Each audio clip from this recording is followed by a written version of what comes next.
धर्म स्नेही सत श्रद्धालु, यहाँ पर उपस्थित आप सभी भव्यवर पुंडरीक पुण्यात्मा महानुभाव,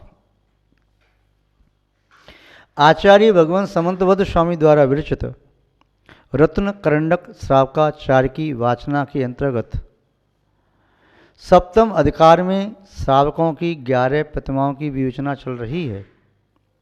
जिस व्याख्यान में सप्तम प्रतिमा तक के लक्षण देखे, उन सप्तम प्रतिमाओं का स्वरूप समझा, आज अष्टम प्रतिमा के संबंध में कुछ चर्चा करें, विमर्श करें, ऊहापोह करें और समझने की चेष्टा करें।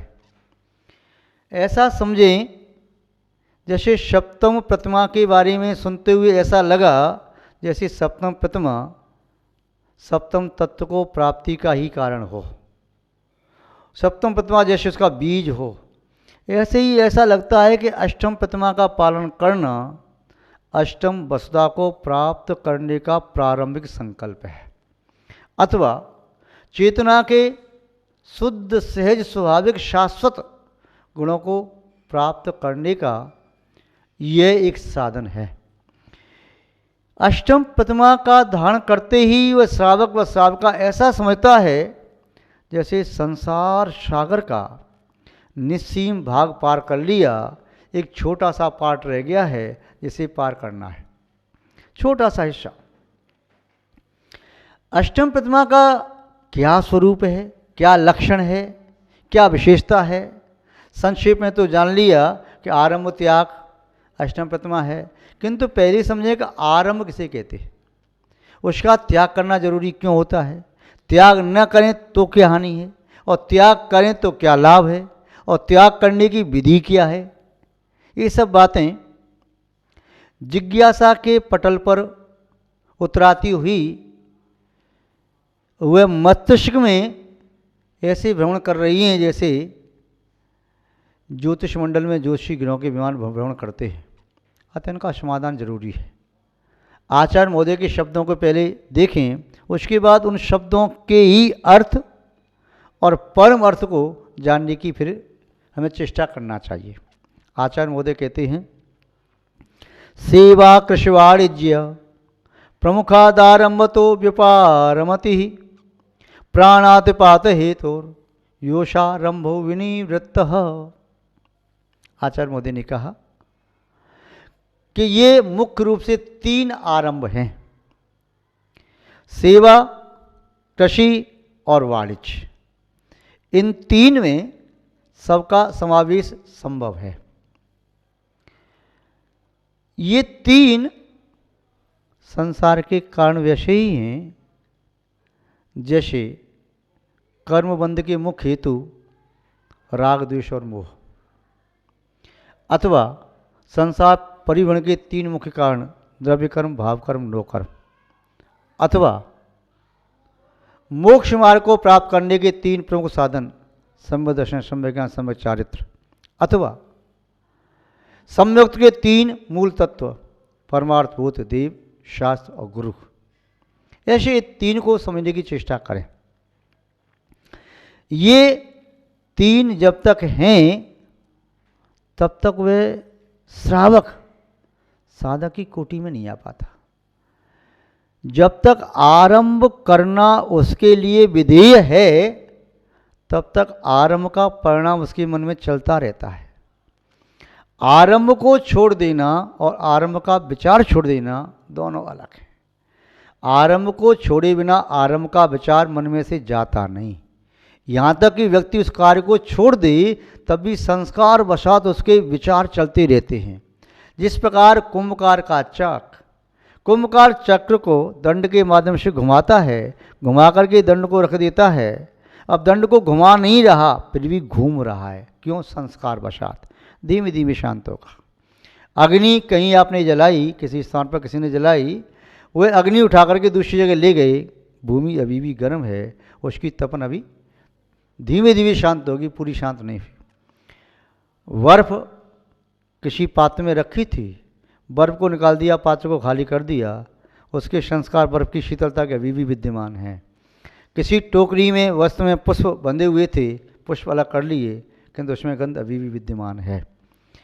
मुट्ठी में हवन सामग्री लेकर के आए, चंदन का चूरा आदि, अब उसको सुहा कर दिया, किंतु अभी भी हस्त में गंध अभी भी है। इत्र वेलने बेचने वाला गंधी वह निकल जाता है, फिर भी उसकी गंध आसपास महक जाती है। इसी तरह से सेवा कृष्णवाणी जी को करते हुए सेवा कृष्णवाणी जी के संस्कारों का परित्याग संभव नहीं है, और सेवा कृष्णवाणी जी का त्याग करने के उपरांत पुनः धीरे धीरे संस्कार भी नष्ट हो जाते हैं। अब ये बात अलग है, चाहे किसी को सेवा में 2 आना मिले, चाहे 2 रुपया मिले, चाहे उसे 20 रुपया मिले, चाहे 200 रुपया मिले, चाहे पर डे के 2000 रुपया मिले, चाहे पर डे के 20,000 रुपया मिले, या 2 लाख रुपये प्राप्त करे, सेवा कर रहा है तो नौकर। जैसे राजा राजा होता है, चाहे अपने गांव का राजा है और चाहे बहुत बड़ी देश का राजा है, संज्ञा राजा की है, तो सेवक है, वह सेवा करने वाला है। उसे नौकर कहो, चाकर कहो, सेवक कहो, यहाँ तक कि गुलाम शब्द का भी प्रयोग किया उनके लिए। तो ये सेवा करने वाला, सेवा करने वाला व्यक्ति किस प्रकार आरंभ करता है? क्योंकि सेवा करने वाले का मन वचन काय अपने स्वामी के पास रखा होता है। जैसे किसी सेवक से पूछा, किसी मालिक ने, आपका नाम क्या है? सेवक ने कहा, जिस नाम से आप मुझे पुकारना चाहें वही मेरा नाम होगा। आप क्या खाना चाहेंगे? आप मेरे मालिक हैं, जो भी मुझे खिलाना चाहेंगे वही मेरे लिए स्वादिष्ट भोजन होगा। क्या पीना चाहेंगे? मैं तो आपका सेवक हूँ, जो कुछ भी आप मुझे पीने के लिए देंगे मैं वही पीऊँगा। क्या पहनना चाहेंगे? जो कुछ भी पहनने के लिए कपड़े वस्त्र देंगे। कहाँ रहना चाहेंगे? जहाँ मुझे ठहराएंगे। क्या काम करेंगे? जो आपका आदेश होगा। इसलिए पहले ज़माने में कहा जाता था नौकरी, फिर क्यों करी? पहले व्यक्ति नौकरी करने को बुरा मानता था। चाहे थोड़ी सी ज़मीन है, खेती करके अपना और अपने परिवार का भरण पोषण करता था। यदि जगह नहीं है तो फिर व्यक्ति वह व्यवसाय करता था। दूसरे गांव से कोई वस्तु लाया, इस गांव में बेचा, सिर पर रख के लाते थे। अनाज बेच रहे हैं, चाहे कुछ और सब्जी फल आदि बेच रहे हैं, उससे अच्छा मानता था। और कृषि तो सबसे अच्छी थी, उत्तम कार्य कृषि, फिर वाणिज्य, और जघन्य है सेवा। तो यह तीनों ही कार्य में आरंभ होता है। सेवा करने में उसे मालिक की आज्ञा का पालन करना होता है। मालिक ने कहा झाड़ू लगाओ, पोंछा लगाओ, अमुक कार्य करो, घास को काटो, इसको यहाँ जला दो, ऐसे कूड़े कचरे जलाओ, ये काम करो, सीढ़ी बनाओ, दीवार बनाओ, गड्ढा खोदो, जुताई करो, बुवाई करो। कोई भी आदेश करता है वह सेवा करने वाला सेवा करता है। तो सेवा का कार्य करता है तो सेवा के कार्य में जीव हिंसा भी संभव है। प्रमुख रूप से जीव हिंसा होती है क्योंकि वह ये सोचे कि हिंसा के डर से मैं छोड़ के चला जाऊं। ऐसे व्यक्ति विरले हैं। एक व्यक्ति ने पढ़ाई की, पढ़ाई करने के उपरांत उसे डॉक्टर बनना था। उससे कहा कि तुम्हें अब प्रैक्टिकल करना है, चीर फाड़ करनी होगी। आज उसकी आवश्यकता नहीं है, किंतु पहले मेढक आदि की करते थे। उसने कहा मैं ये कार्य नहीं कर सकता, फिर आप डॉक्टर नहीं बन सकते। ठीक है, भले ही मैं डॉक्टर न बनूं, किंतु मैं अहिंसा धर्म को ताक पर रख करके जीव हिंसा करके, जीव घात करके मुझे अपना पेट नहीं भरना है। तो ऐसे व्यक्ति बहुत कम होंगे, या और भी हिंसा करके। तो ऐसे व्यक्ति कहते हम आपकी सेवा करेंगे, सर्विस करेंगे, नौकरी करेंगे, किंतु जो इलीगल है वो नहीं करेंगे। नहीं तो कोई व्यक्ति कहे तो मेरी ये नौकरी कर ले। नौकरी क्या है? बस पास के गांव में से चोरी करके लाना है, मैं तो 2,000 रुपये महीना दूंगा। तो यह ऐसा इलीगल नौकरी ऐसे नहीं करूंगा। एक व्यक्ति ने कहा कि कोई व्यक्ति मिल जाए तो मुझे आवश्यकता एक सेवक की। एक व्यक्ति बेचारा भूखा पैसा घूम रहा था, उसने कहा ठीक है मैं आपके यहाँ सेवा करने तैयार हूँ, क्या दोगे? बोले आप क्या लोगे?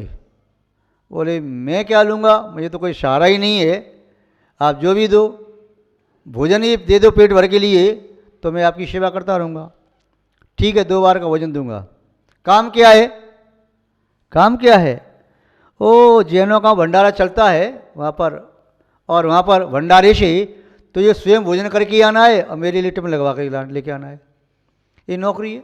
तो ऐसे नहीं, तो नौकरी जो करे तो व्यक्ति कहता है भैया पहले आज फॉर्म भरे जाते हैं, मुझे क्या काम करना होगा, कितना करना होगा, फिर मुझे तनख्वाह वेतन शैली जो भी आप कहते हैं कितना मिलेगा, पैकेज या वेजेज जो भी मिलती है अलग अलग है, कितना मिलेगा, तो पहले सब कंडीशन होती है। फिर मेरा प्रमोशन कैसे कैसे होगा। किंतु अब व्यक्ति क्या है, नौकरी करके पैसे को लोभ में आ गया। अब कोई व्यक्ति बता रहा था कि महाराज जी जब तो कहा था 8 घंटे काम करना है, अब 8 घंटे, 9 घंटे, 10 घंटे, 12 घंटे, 14 घंटे, एक अभी बता रहा था कि मुझे 22 घंटे काम करना पड़ रहा, अभी 18 घंटे काम करना पड़ रहा है, तो मैं तो उसमें से रिजाइन दे करके उस नौकरी छोड़ के आ रहा हूँ। तो ये उस मालिक के अंगे शब्द जाने से काम करना पड़ता है कई बार। महानुभाव, तो नौकरी भी हिंसा का एक कारण बन सकती है। सेवा में भी आरंभ है, सेवा करना आरंभ है। कृषि करने में आरंभ होता है, खेत को जोतना, खेत को जोतो, भूमि है, पृथ्वी का एक जीव है, अन्य तशी भी होते हैं, उनका घात होता है। बीज बोना, पौधे हुए तो घास को काटना, उखाड़ के अलग फेंकना, उसमें भी जीवात्मा है। फिर उसको फसल को काटना, कितना सारा आरंभ होता है, कितना जीव घात होता है खेती करने में। कसाई की मंदता है किंतु फिर भी घात तो है। अब आगे वाणिज्य है, व्यापार कर रहे हैं, पशुओं पर पहले व्यापार होता था, लाद करके ले जा रहे हैं, उन्हें कष्ट होता है। व्यापार में भी कोई भी व्यापार करो, हिंसा किसी में कम किसी में ज़्यादा होती है, फिर भी विवेकी व्यक्ति ध्यान रखता है कि कम हिंसा वाले कार्य करे, ज़्यादा हिंसा वाले ना करे। अब माना गेहूँ रखी उसने, गेहूँ में जीव आ गया, या कोई और अनाज रखा उसमें कीड़े लग गए, या कोई वस्त्र है, कोई चीज़ है कहीं रखा तो वह खराब कर दिया, या उसको जीव न लगें कोई दवाई का प्रयोग कर रहे, खेती में भी करते हैं, तो कितना जीवघात होता है। तो जो व्यक्ति इस हिंसा से बचना चाहता है तो क्या करता है, इन प्रमुख आरंभ का पहले त्याग करता है। प्रमुख आरंभ सेवा, कृषि, वाणिज्य। और गौण आरंभ है ये सामान्य कार्य। कौन से? भोजन बनाना, पानी भरना, झाड़ू लगाना, वस्त्र धोना, आटा पीसना, कूटना, छानना, बीनना, ये भी आरंभ होता है, पर ये लघु आरंभ है, ये गौड़ है। मुख्य रूप से सेवा, कृषि, वाणिज्य, उसमें भी हिंसा किंचित होती है। अग्नि आदि जलाने में, पका रहे, रसोई बना रहे, होती हिंसा। तो व्यक्ति पहले स्थूल हिंसा यदि या सेवा, कृषि, वाणिज्य प्रमुखा दारंभ तो व्यापारमति। क्यों? प्राणातिपात हेतु, क्योंकि ये प्राणातिपात के हेतु हैं। सेवा करने में भी हिंसा संभव है, व्यापार करने में भी हिंसा संभव है, और कृषि करने में भी हिंसा संभव है। हिंसा से बचा नहीं जा सकता। कोई व्यक्ति कहे मैं तो कोई हिंसा करता नहीं, ऑफिस में जाके बैठता हूँ, लिखा पढ़ी करता हूँ। आप जाते हो वाहन से, कितना जीवघात हो रहा, आ रही हो, कितना जीवघात हो रहा। या कोई व्यक्ति सेवा करने जा रहा है, व्यापार करने जा रहा है, आ जा रहा है, वाहन का प्रयोग कर रहा है, कितना जीवघात हो रहा है। कृषि कर रहा है, चाहे खेत में ट्रैक्टर चल रहा है, चाहे खेत में मशीन से काम हो रहा है, चाहे बैलों से काम हो रहा है, जीवघात तो वहाँ भी होता है। ये तीनों प्रमुख आरंभ हैं, और ये आरंभ जब तक रहते हैं तब तक सही मायने में मोक्ष मार्ग का प्रारंभ नहीं होता। इसलिए अष्टम प्रतिमा वाला व्यक्ति सोचता है कि मैंने संसार के कारणों से अब विरक्ति ले ली, स्थूल आरंभ से मैं दूर हो गया। वह अष्टम प्रतिमा वाला कदाचित आवश्यकता पड़ने पर स्वयं के लिए भोजन बना सकता है, महाव्रती के लिए बना करके दे सकता है, वह अपने लिए पूजन की द्रव्य सामग्री बना सकता है, अन्य भी ऐसे कार्य कर सकता है जिसमें बहुत शावध्य न हो, अल्प शावध्य के पीछे बहु पुण्य राशि मिलती हो, तो ऐसा करता है। किंतु वह वैसे नहीं करता जैसे सामान्य ग्रस्त करता है। महानुभाव, इसलिए कहा कि सेवा, कृषि, वाणिज्य, सेवा, कृषि और वाणिज्य, ये 3 प्रमुख आरंभ हैं।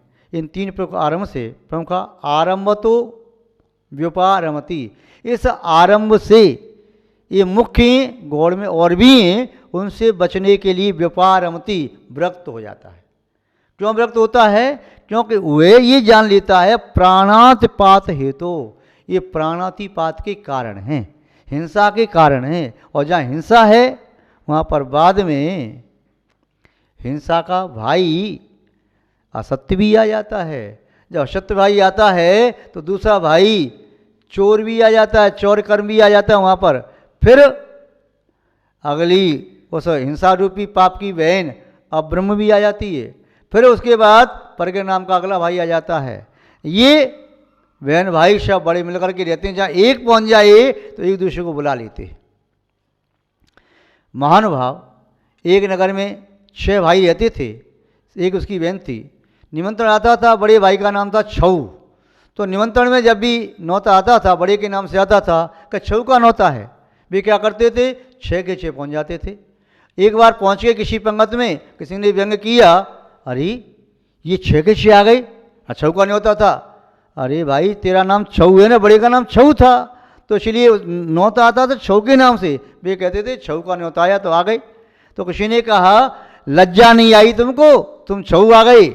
उसने कहा चिंता ना करो, लज्जा के लिए हम वहीं घर ले जाएंगे, हम बेला लेकर के आए, लज्जा को जो देना है तो उसमें रख दो। तो लज्जा उसकी बहन का नाम था। तो कहने का से ये 5 पाप भी ऐसे ही हैं, जहाँ एक पाप आगे धमका वहाँ सभी पाप आ जाते हैं। और तृष्णा, लज्जा रूपी तृष्णा आ जाती है तो पाप में प्रवृत्ति होती है। इसीलिए प्राणातपात का हेतु जान करके यो असौ विनिवृत्त, जो इससे आरंभ से विरक्त होता, व्यापारमति होता है, वह श्रावक आरंभ विनिवृत्त कहलाता है, आरंभ त्याग प्रतिमाधारी कहलाता है। इस प्रकार संक्षेप में 8वीं प्रतिमा के बारे में थोड़ा जाना समझा, विस्तार से पुनः कभी समझना चाहिए। आज बस इतना ही। जय बोलिए श्री शांतनाथ भगवान की, परम पूज्य आचार्य गुरुदेव श्री विद्यानंद महाराज की, अहिंसा में विश्व धर्म की।